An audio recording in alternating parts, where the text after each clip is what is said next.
Co dzisiaj? Dzisiaj przeglądałem troszkę moją tutaj półeczkę, dwie półeczki, trzy półeczki nawet, podręczne i wymyśliłem coś takiego, że opowiem Wam dzisiaj o trzech płytach z udziałem niezwykłych instrumentów lub nietypowych instrumentów lub wyjątkowych instrumentów. Pierwsza rzecz to wydana 2 lata temu kompilacja, a raczej reedycja dwóch albumów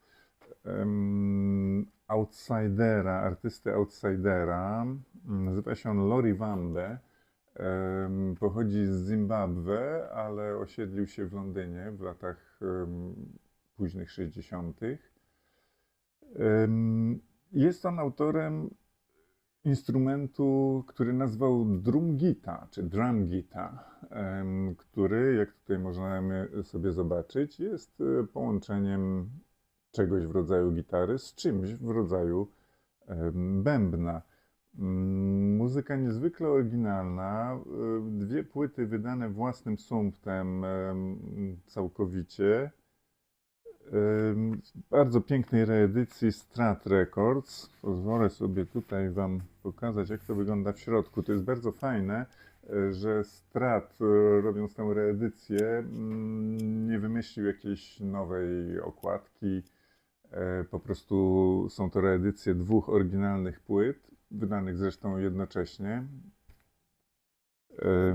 czyli Drum Gita Solo i Drumland Dreamland.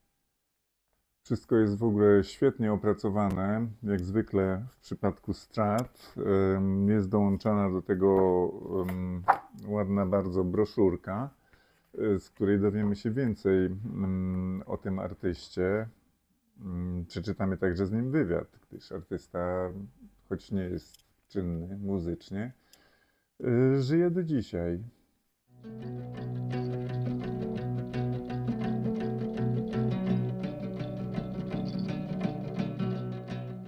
Mieszkając już w Londynie, Lori Wambe współtworzył przez pewien czas grupę The Healing Drums of Brixton, w której grał m.in. inny artysta outsider Michael O'Shea, londyński busker, także twórca własnego osobliwego instrumentu, który nagrał jedną płytę dla Dome Records prowadzoną przez członków The Wire i niestety zginął tragicznie, potrącony przez autobus. Prawdziwy outsider.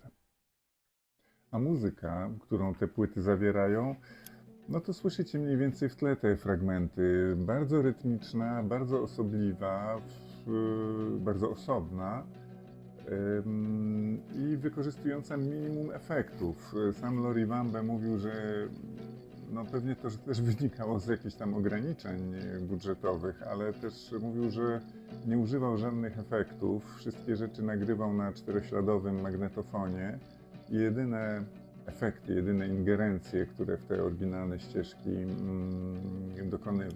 których dokonywał, to było ewentualnie zwalnianie jednej ze ścieżek lub puszczenie którejś ze ścieżek od tyłu.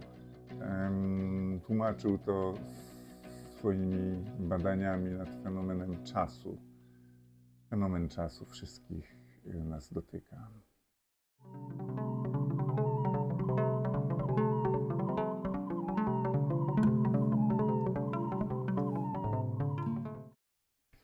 Drugi artysta i drugi niesamowity, jedyny w swoim rodzaju instrument, tym razem wirtualny. W ubiegłym roku ukazała się ta płyta, album solowy, pierwszy solowy album Thomasa Morgana, basisty, kontrabasisty, znakomitego, znanego ze współpracy choćby z Billem Frisellem, o którym tu była i będzie jeszcze mowa. Instrument, który wynalazł Thomas Morgan, został zbudowany w środowisku popularnym wśród muzyków, software'owym środowisku Reaper. Morgan nazwał ten instrument Woods. Jest to połączenie brzmieniowo, jest to połączenie instrumentów perkusyjnych oraz szarpanych.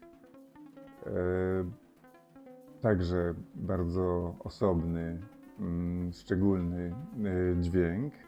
I grając wyłącznie, prawie wyłącznie, na kontrabasie też tutaj grając prawie wyłącznie, używając prawie wyłącznie tego instrumentu wirtualnego, Morgan zaprosił do współpracy artystów, zestaw dość wspaniały, gdyż mamy tutaj oczywiście Billa Frisella, ale jest Craig Taborn, jest Gerald Cleaver, jest Ambrose Akin-Muzir, jest Henry Threadgill, jest Immanuel Wilkins, pojawi się nawet Gary Snyder, poeta jeszcze bitnikowskiej generacji. Każdy z artystów dokłada do tego swój instrument. Płyta jest super różnorodna i myślę, że każdy instrument tutaj na swój sposób z tą elektroniką współdziała. Dla mnie takim najmocniejszym punktem to jest duet z Geraldem Cleaverem, perkusistą. 16-minutowy utwór, ale te 16 minut jest tam naprawdę dobrze wykorzystane. Thomas Morgan, płyta zeszłoroczna, wydana przez szwedzką wytwórnię Loveland Music, która wydaje także Jakoba Bro czy Palle Mikkelborga ostatnio. Świetny solowy album. No i ostatnia rzecz, tym razem płyta w mniejszym formacie. Płyta, którą bardzo lubię, bardzo kocham, wyszła w roku 92. Ja przeczytałem o tej płycie w jakimś magazynie muzycznym, zapewne. Zamówiłem w warszawskim sklepie Helikon na Freta.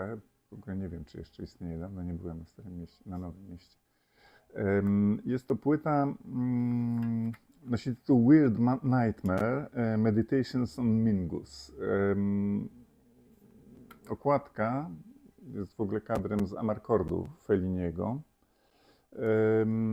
A płytę, całą koncepcję, całą tą przygodę wymyślił Hal Willner, nowojorski producent, taki spiritus movens, można powiedzieć, wielu ciekawych muzycznych inicjatyw, który ma na koncie właśnie kilka płyt z cyklu Hal Willner Presents, gdzie zbiera muzyków czasem z bardzo różnych stron, aby wypowiedzieli się na jeden zadany temat. Na przykład zrobił taką płytę z coverami piosenek z filmów Disneya, na której można usłyszeć Toma Waitsa śpiewającego piosenkę Siedmiu Krasnoludków. Hej ho, hej ho. Sprawdźcie to.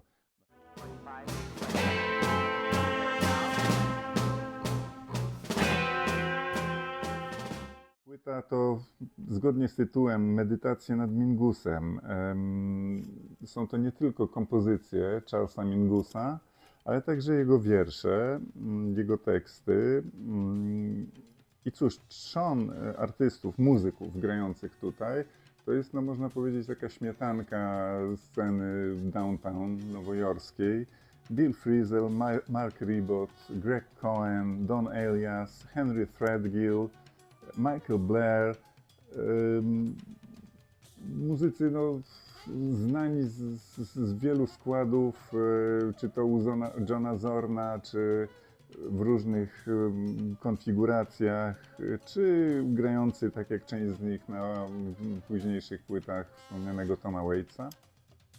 Drugą warstwą tej płyty to instrumenty, które zostały użyte do nagrań, poza oczywiście klasycznym zestawem gitara, basy, te puzony i różne inne. Tu wykorzystano instrumenty zaprojektowane, skonstruowane przez Harry'ego Palcha, amerykańskiego kompozytora, teoretyka muzyki, przez długi czas także może traktowanego jako outsidera, znanego m.in. z budowy niezwykłych instrumentów, modyfikowane gitary, modyfikowane instrumenty strunowe, całkowicie zbudowane od nowa strunowe instrumenty, rodzaje Na przykład marimba, na której można grać tylko i wyłącznie stojąc na podwyższeniu i której najniższe dźwięki dochodzą do, zdaje się, 22 Hz, czyli naprawdę niziutko. Maybe I thought it was groovy, but I said that last year. This year it's down, it's up, it's right, it's tight. No i trzecia warstwa to zaproszeni wokaliści. Jest tutaj takie trochę who is who 92 roku, bo jest tutaj na przykład Robbie Robertson, jest tytułowy utwór Weird Nightmare śpiewany przez Elvisa Costello, jest Henry Rollins, jest Chuck D z Public Enemy, jest Keith Richards, jest Dr. John, być może jeszcze o kimś zapomniałem. O, gra tutaj także Charlie Watts i Keith Richards, który także śpiewa. Natomiast takim tutaj potężnym punktem, mocnym i wcale nie takim jasnym, można powiedzieć, jest utwór Eclipse, gdzie wiersz Mingusa The Chill of Death recytuje Leonard Cohen, a w tle mamy wokalizy śpiewane przez Diamanda Gallas. Myślę, że to jeden z takich też mocniejszych duetów, który może się nam w muzycznych przygodach znaleźć. Płyta jest dostępna tam, gdzie lubicie jej słuchać. Zapraszam, polecam. I uśmiechnijmy się trochę do tych wszystkich artystów, outsiderów i budowniczych, dziwnych instrumentów. Oni popychają tę całą muzykę do przodu. Do zobaczenia następnym razem.